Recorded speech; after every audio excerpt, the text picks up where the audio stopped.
Dear students, जैसा कि आपको पता है एग्ज़ाम नज़दीक आ गए हैं और बोर्ड पे अगर मैं आपको क्वेश्चंस करवाता हूँ उसमें टाइम ज़्यादा लगता है। तो आज से जो वीडियोज़ आएंगे आपके लिए उसमें आपको बोर्ड के ऊपर डायरेक्ट जो क्वेश्चन उसका प्रिंट दिखाई देगा और आपको जो है साथ के साथ उसका आंसर करना है, जैसे कि पिछली सीरीज़ में हमने किया है। तो सबसे पहले हम आज का पहला क्वेश्चन देखते हैं। जैसे कि पॉलीमर के कुछ क्वेश्चन हमने पिछले लेक्चर के अंदर कर लिए थे, तो जो आज का लेक्चर है उसके अंदर पॉलीमर का जो हमारा क्वेश्चन नंबर है 20, जो आपको बोर्ड के ऊपर दिखाई देगा।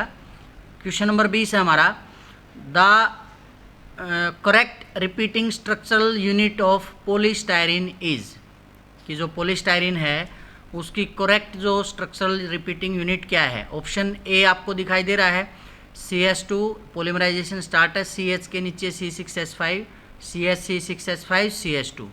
ऑप्शन बी है CH2 CH CH5 CH2 option C है CH इसके साथ C6H5 CH2 CH और ऑप्शन डी है हमारा CH2 CH के साथ में C6H5 CH2 CH double bond CH। तो आपको इसमें से करेक्ट आंसर चूज करना है। इसका जो करेक्ट आंसर है वो है हमारा बी। तो मैंने पहले ही बोला था अपना साथ में आंसर ट्राई किया करो भाई, ठीक है। उसके बाद नेक्स्ट क्वेश्चन आता हमारा, which of following has an ester linkage. आपको 4 ऑप्शन दिए गए हैं, नायलॉन 66, डेक्रोन, PVC, बेकेलाइट। तो जो आपका सही आंसर है वो है हमारा डेक्रोन। बीच में क्वेश्चन रहेगा अभी हमारा, the S in Buna S refers to, ये इसलिए छोड़ दिया क्योंकि ये मैंने पिछले लेक्चर में पहले करवा दिया था। इसके बाद नेक्स्ट क्वेश्चन हमारा, the correct statement about थायोकोल rubber is that, कि आपको बतानी है थायोकोल के बारे में इनमें से कौन सी करेक्ट स्टेटमेंट है। ऑप्शन ए है it is a natural polysulphide rubber, option B it is resistant to oil and abrasion, option C it is prepared by addition polymerisation, option D all of these. ज़्यादातर students क्या करते हैं इस case में, option जो है वो all of these select करते हैं, लेकिन इसका ऑप्शन होता है B, it is resistant to oil and abrasion. उसके बाद नेक्स्ट क्वेश्चन आपका, low density polythene is prepared by, कि जो लो डेंसिटी पॉलीथीन है उसको किसके द्वारा प्रिपेयर किया जाता है, कौन सी पॉलीमराइजेशन होती है। ऑप्शन ए हमारा free radical polymerisation, option B cationic polymerisation, option C anionic polymerisation, option D Ziegler Natta polymerisation. ज़्यादातर स्टूडेंट्स क्या सोचेंगे कि इसके अंदर जिगलर नाटा कैटालिस्ट का यूज़ होता है, तो जिगलर नाटा पॉलीमराइजेशन है, लेकिन इसका करेक्ट आंसर है ए। जैसा कि आपको क्वेश्चन में दिखाई दे रहा है, कुछ क्वेश्चंस के जो है आंसर को पहले से टिक किया गया है, तो उनको आप सही आंसर ना लें, अपने हिसाब से आंसर चूज करें। बाद में मैं आपको आंसर तो बता ही रहा हूँ और इस वीडियो के लास्ट में मैं आपको आंसर के भी दिखाऊंगा। क्लियर है। इसके बाद नेक्स्ट क्वेश्चन आता हमारा, by the addition of 3% to 10% sulphur in rubber, कि अगर हम 3 से 10% सल्फर मिला देते हैं रबर के अंदर तो हमारा क्या होगा, क्या इफेक्ट होगा नेचुरल रबर के ऊपर या रबर के ऊपर। Option A soft rubber is obtained, जो रबर है वो सॉफ्ट हो जाएगा। Option B hard rubber is obtained, option C no change takes place and option D soluble rubber is obtained. तो इसके लिए हमारा ऑप्शन रहता है hard rubber is obtained option. इसके बाद नेक्स्ट क्वेश्चन आता हमारा, which of the following type of bonds are present in nylon 66, कि नायलॉन 66 के अंदर इनमें से किस टाइप के बॉन्ड प्रेजेंट होते हैं। Option A covalent bond, option B double bond, option C hydrogen bond, option D all of these. तो ये बहुत ही आसान क्वेश्चन है, आप सभी को पता है इसका आंसर क्या रहेगा आपका ऑल ऑफ दीज।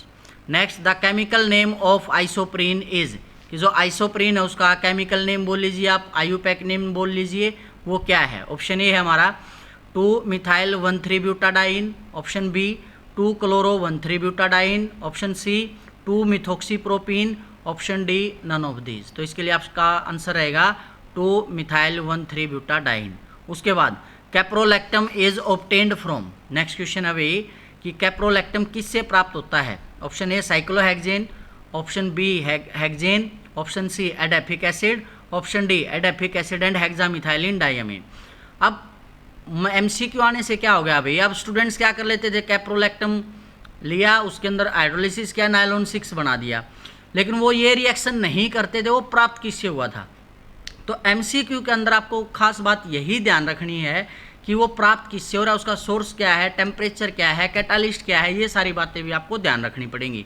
तो इसके लिए जो आंसर रहेगा वो हमारा साइक्लोहेक्सेन, कि जो कैप्रोलैक्टम उसको किससे प्राप्त किया जाता है, साइक्लोहेक्सेन से। Next question 29, which of following is used for making artificial silk, कि आर्टिफिशियल सिल्क को बनाने के लिए जो हम किसका इस्तेमाल करते हैं। Option A adipic acid, option B starch, option C cellulose, option D terephthalic acid. तो आर्टिफिशियल सिल्क के लिए ऑप्शन रहेगा भाई हमारा सी, सेलुलोज का जो है इस्तेमाल किया जाता है। उसके बाद next question, vulcanisation of rubber is, कि वल्केनाइजेशन ऑफ रबर जो है वो क्या है या क्यों की जाती है, क्या होता है उस दौरान। Option A dissolving the rubber in the solvent and then resetting, option B heating of rubber and moulding into a desired shape, option C cross linking of poly isoprene units by sulphur, option D removing sulphur from cross linked isoprene units. तो इसके लिए आपका answer रहेगा सी, कि vulcanisation के अंदर क्या हो जाती है भाई, क्रॉस लिंकिंग हो जाती है पॉली आइसोप्रीन यूनिट की सल्फर के द्वारा। Next question, perspex is prepared by addition polymerisation of, कि परस्पेक्स जो है वो हमें किसकी एडिशन पॉलीमराइजेशन से मिलता है। ऑप्शन ए है भाई हमारा इसका polystyrene, option B acrylonitrile, option C methyl methyl acrylate और option D propyne, none of this. तो ऑप्शन सी है भाई इसका मिथाइल मेटा एक्राइलेट, ठीक है, या मिथाइल मेथ एक्राइलेट भी बोल देते हैं इसको। नेक्स्ट क्वेश्चन है भाई हमारा, which compound on polymerisation in the presence of sodium and peroxide gives Buna rubber, कि इनमें से जो है कौन सा कंपाउंड पॉलीमराइजेशन के बाद हमें सोडियम और पेरोक्साइड की प्रेजेंस में ब्यूना रबर हमें प्राप्त होता है।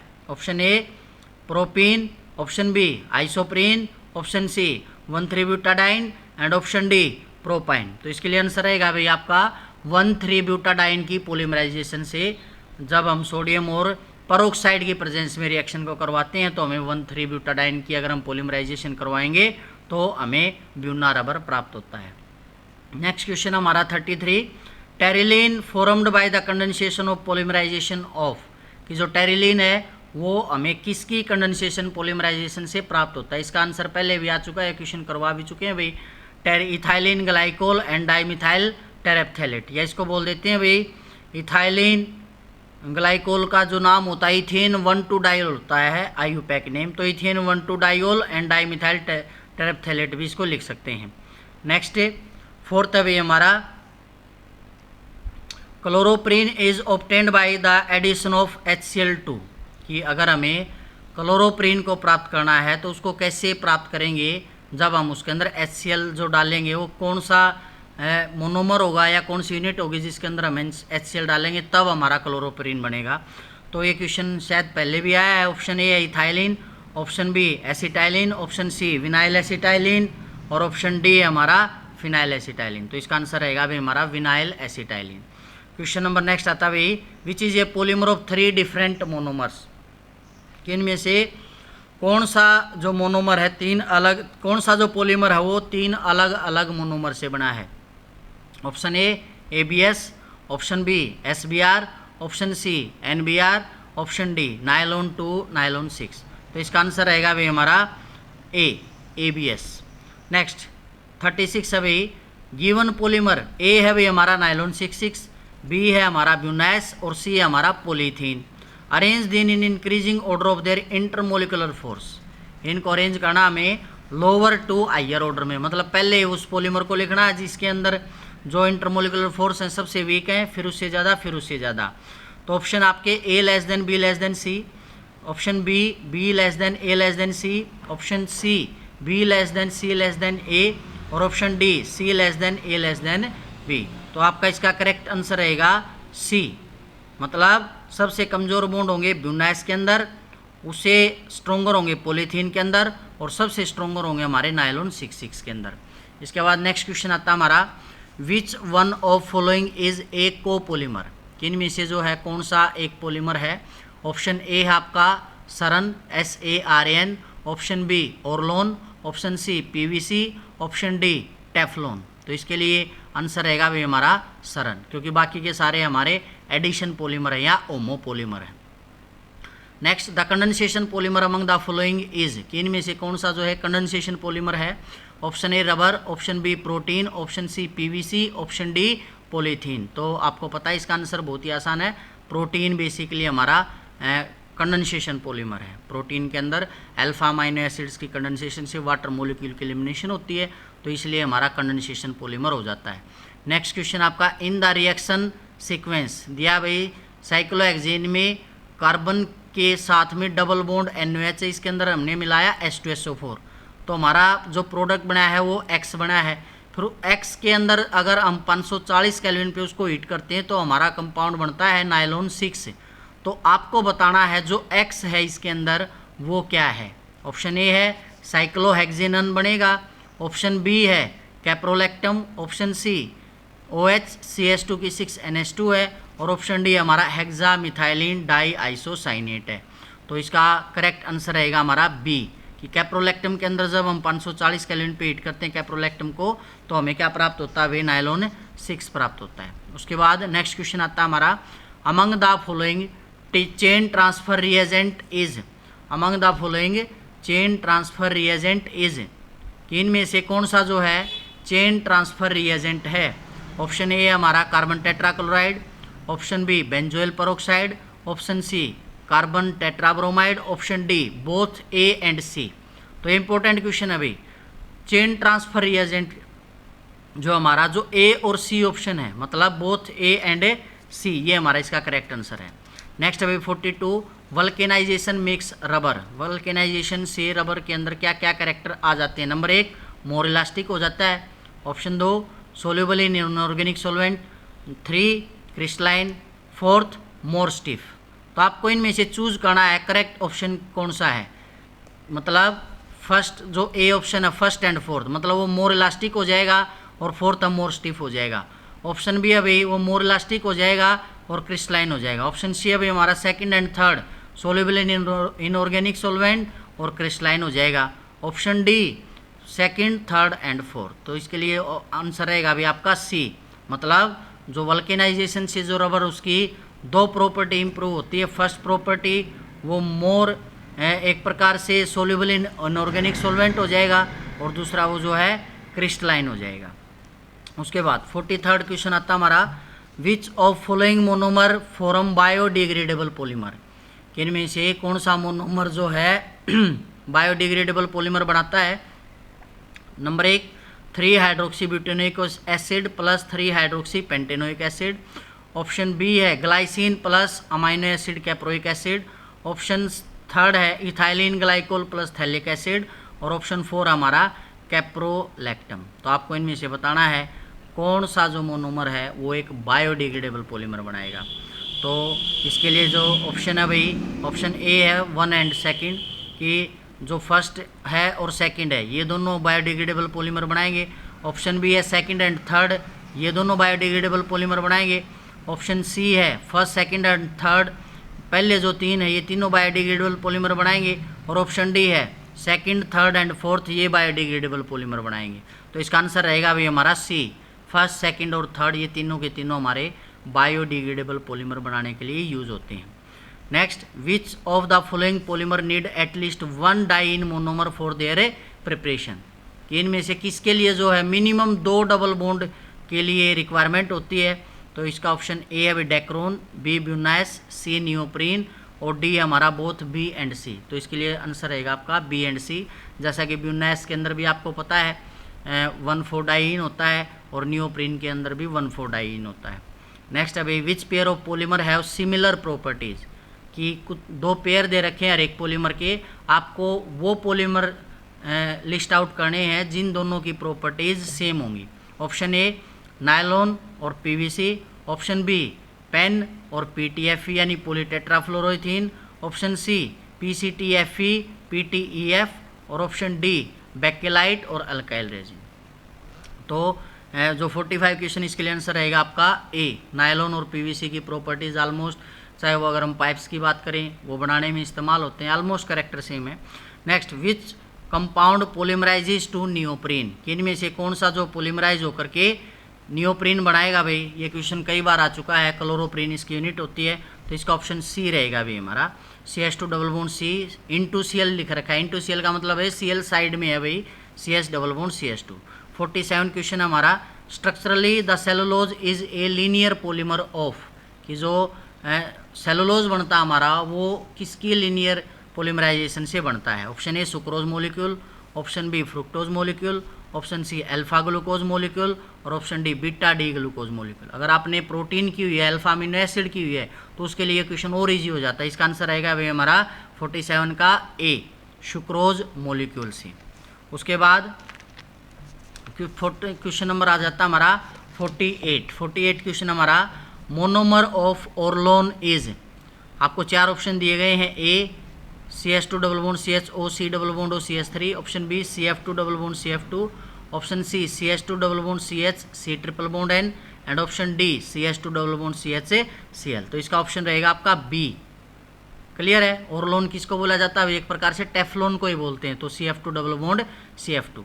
49 in the following head to tail addition is preferred because, कि इनमें से हेड और टेल जो एडिशन होती है उसको हमेशा प्रेफर किया जाता है। रीजन क्या है? Option A the propagation site preferentially attack the less steric hindered carbon of the alkene part, कि जो जैसा कि हमने 3 स्टेप पढ़े हैं भाई, chain initiating, chain propagating, chain termination. तो ये किया जाता है ताकि जो प्रोपेगेटिंग साइट है प्रेफरेबली अटैक करे किसको? लेस इंडर्ड जो हमारा स्टेरिक कार्बन है अल्कीन का, उसको अटैक करे। इसलिए हमेशा इसमें प्रेफर की जाती है एडिशन कहाँ से कहाँ होनी चाहिए? Head to tail. बाकी के ऑप्शन की जरूरत है नहीं, इसका आंसर हमारा ए हो गया।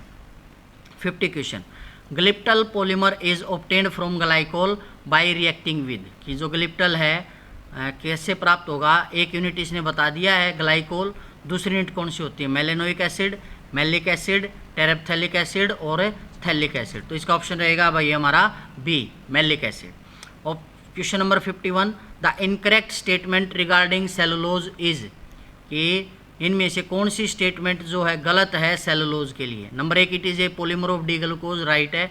Option B it has beta 1 four glucosidic linkage, ये भी सही है।